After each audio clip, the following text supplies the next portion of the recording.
Bonjour à tous, cette capsule portera sur les différentes lentilles et plus particulièrement la lentille convergente. Une lentille est constituée par un milieu transparent limité par deux surfaces dont au moins une est sphérique. Le milieu qui constitue la lentille, en général du verre, est caractérisé par son indice de réfraction. Un rayon lumineux est dévié donc par réfraction à travers une lentille. Il existe deux types de lentilles, les lentilles à bord mince et les lentilles à bord épais. Sur le schéma ci-dessous, on constate que les bords sont plus minces que leur épaisseur au centre. Pour les lentilles à bord épais, on constate que les bords sont plus épais que leur épaisseur au centre. Si maintenant on place une lentille à bord mince sur un faisceau de lumière, les rayons incidents sont parallèles entre eux, ces rayons émergent de la lentille en un point. On dit que ces rayons convergent. On parle alors de lentille convergente. Si nous procédons de la même manière avec les lentilles à bord épais, on constate que les rayons émergeants de la lentille s'écartent entre eux. On dit que la lentille est une lentille divergente. Nous allons voir maintenant les caractéristiques d'une lentille convergente. Une lentille convergente est symbolisée par une double flèche verticale de centre O.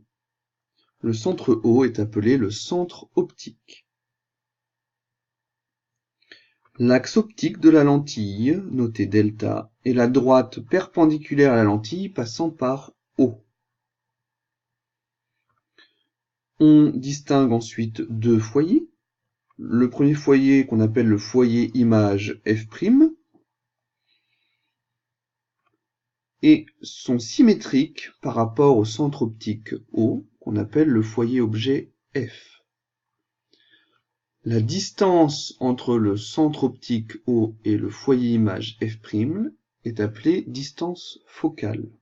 Et cette distance est notée soit F', soit OF'.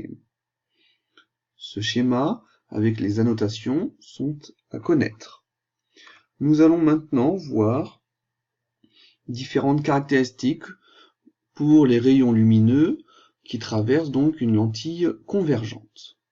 Dans un premier temps, si nous prenons différents rayons lumineux et que nous les faisons passer par le centre optique O de cette lentille, on constate que ces rayons ne sont pas déviés. C'est la première caractéristique d'une lentille convergente. Tout rayon passant par le centre optique O d'une lentille n'est pas dévié.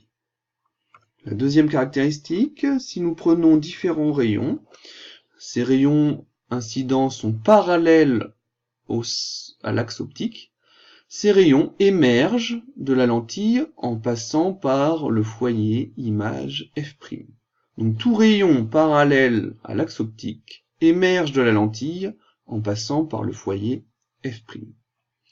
Et enfin la dernière caractéristique, si nous prenons différents rayons qui passent dans un premier temps par le foyer objet F de la lentille, ces rayons émergent de la lentille parallèlement à l'axe optique. Donc tout rayon passant par le foyer objet de la lentille F émerge de la lentille parallèlement à l'axe optique. Merci, à bientôt.